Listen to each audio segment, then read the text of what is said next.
রাস্তায় বিহাল অবস্থা। আমরা মহিলারা বেরোতে পারি না, একটা বাচ্চা কোলে নিয়ে বেরোতে পারি না, একটা জল আনতে বেরোতে পারি না।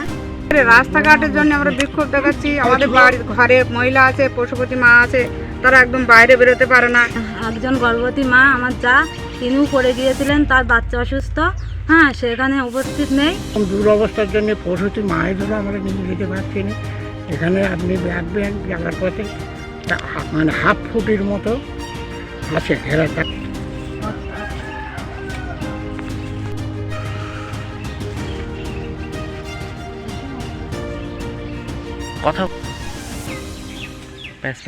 রাস্তায় বিহাল অবস্থা।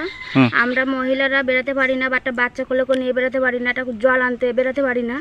আমার শ্বশুরমশাই অসুস্থ, হ্যান্ডিক্যাপ মানুষ, তাকে ডাক্তারের কাছে নিয়ে যেতে পারি না। সে অসুস্থ হয়ে বাড়ি পড়ে আছে, আমাদের কোনো কিছু করার নেই। অনেক প্রশাসন অনেক জায়গায় দরখাস্ত দিয়েছি, কেউ কোনো কিছু ভাবে দেখিনি। আজকে তো রীতিমতো দেখলাম আপনার শ্বশুরকে দোলনায় করে নিয়ে যাচ্ছিলেন। হ্যাঁ, কে নিয়ে যেতে পারলেন না, নিয়ে যাওয়া যায় না। কি চাইছেন এখন? এখন চাইছি খুব শীঘ্রই যেন রাস্তাটা আমাদের হয়ে যায়। আমরা তাহলে প্রশাসনের কাছে অনেক কৃতজ্ঞ থাকবো। আপনার নাম কি? শরীর মানে আমি তো চলতে পারি না, হাঁটতে পারি না। হ্যাঁ, এখান তো নিরানো অসুবিধে। এই রাস্তা কতদিন ধরে বেহাল অবস্থা? বেহাল অবস্থা এই তো এই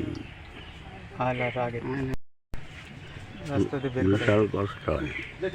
আপনার নাম কি রয়েছে? শুনেই কিছু আমি 98-তে এখানে মেম্বার হই। 98 সালে হওয়ার পরে এটা 2 কি 3 সালে খুব সময় সেই সময় এখানটায় ইট ফেলি 4.5 ফুট করে চওড়া। দেখলাম একজন মনীষী রোগীকে আপনারা হেলনায় নিয়ে যাচ্ছেন, কি বলবেন? উনি এইরকম দুরবস্থার জন্য পশুটি মায়েদেরও আমরা নিয়ে যেতে পারছি না। এখানে আপনি দেখবেন যাওয়ার পথে মানে হাফ ফুটের মতো আছে ঘেরা, তাও অন্য একজনে ঘেরা। কি চাইছেন এখন? এখন চাইছি ওখানে যে রাস্তাটা যত দ্রুত হয়। আপনার নাম কি রয়েছে? কিন্তু রাস্তাটা এতই খারাপ যে অসুস্থ রোগীকে নিয়ে যাওয়া খুব কষ্টসাধ্য। আমরা আজকে কাকে নিয়ে গেলেন দোলনায় করে? আমার জ্যাঠামশাই। কি অবস্থায় রয়েছে তিনি? জ্যাঠামশাই হচ্ছে প্রথম থেকে হ্যান্ডিক্যাপ, হাঁটতে পারেন না। এবার অসুস্থ হয়ে পড়লে তাকে নিয়ে যাওয়া খুব সমস্যা। 4 জন ছাড়া নিয়ে যাওয়া যায় না। কিতে করে নিয়ে গেছিলেন? আমরা একটা বস্তা করে জ্যাঠাকে বসিয়ে নিয়ে দিয়েছি। কোনোভাবে যেতে পারলেন কি? না, যেতে পারলেন না। কারণ কি সমস্যা রয়েছে? কারণ রাস্তাটা একটা মাত্র ইট আছে, রাস্তা দিয়ে মানুষ চলাচলের অযোগ্য হয়ে পড়েছে রাস্তাটা। কতদিন ধরে? রাস্তাটা 2009 সালের পরের থেকে রাস্তাটা বেহাল অবস্থা। আপনারা কি প্রশাসনে জানিয়েছিলেন? আমরা বহুবার প্রশাসনকে জানিয়েছি, এবং পঞ্চায়েতও জানিয়েছেন? পঞ্চায়েতে জানিয়েছি, বিডিও অফিসে দরখাস্ত করেছি। কি বলেছে? যে রাস্তাটা দ্রুত মেরামত করার জন্য তারা কি আশ্বাস দিয়েছে? তারা প্রতিশ্রুতি দিয়েছিল যে হ্যাঁ করে দেবো, কিন্তু যতবারই মানে আমরা দরখাস্ত করি, তারা প্রতিশ্রুতি দেয় হ্যাঁ করে দেবো, কিন্তু ভোটের পরে আর আমাদের দিকে কোনো রকমভাবে দেখে না। আপনার নাম কি রয়েছে? আমার নাম সুজয় মণ্ডল। মাঝের পাড়ায় রাস্তা হচ্ছে, এখানে হ্যান্ডিক্যাপ একজন মানুষ আছে, বা আমাদের যাওয়া আসা, আমাদের বাচ্চা নিয়ে যাওয়া আসা খুবই অসুবিধা হয়। একজন গর্ভবতী মা আমার যা, তিনিও পড়ে গিয়েছিলেন, তার বাচ্চা অসুস্থ, হ্যাঁ সেখানে উপস্থিত নেই। আমাদের রাস্তা হচ্ছে যত শীঘ্রই। আপনারা কি প্রশাসনে জানিয়েছিলেন? হ্যাঁ, অনেকবার দরখাস্ত দেওয়া হয়েছে, কিন্তু কেউ এই রাস্তা তৈরি করার প্রতিশ্রুতি আমাদের দেয়নি, বা তৈরি করার কোনো। এখন কি চাইছেন? এখন চাইছি রাস্তাটা যত শীঘ্রই তৈরি হোক। আপনার নাম কি রয়েছে? সন্ধ্যা মণ্ডল। রাস্তাঘাটের জন্য আমরা বিক্ষোভ দেখাচ্ছি। আমাদের বাড়ির ঘরে মহিলা আছে, পশুপতি মা আছে, তারা একদম বাইরে বেরোতে পারে না। এই বর্ষা পড়লে রাস্তা প্রচুর স্লিপ হয়, হাটে বাজারে কোনো মহিলারা যেতে পারে না, কি বেটা ছেলেও যেতে পারে না। এখন কি চাইছেন?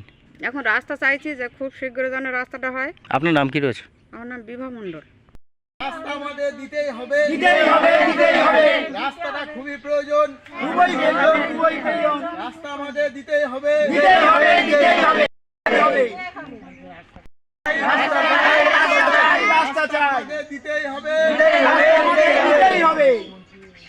সম্পর্কে যেন খুব দ্রুত ব্যবস্থা নেওয়া হয়,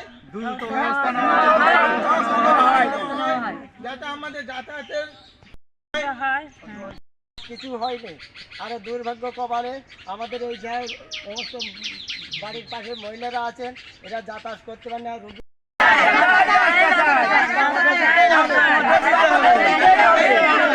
মুখ্যমন্ত্রীর কাছে আবেদন, এই রাস্তাটা যেন খুব সত্তরে কাজ হয়।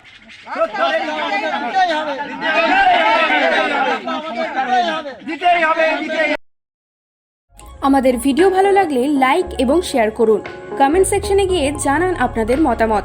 আরও ভিডিও পেতে আমাদের চ্যানেল সাবস্ক্রাইব করুন এবং প্রতি মুহূর্তে খবরের আপডেট পেতে প্রেস করুন বেল আইকন।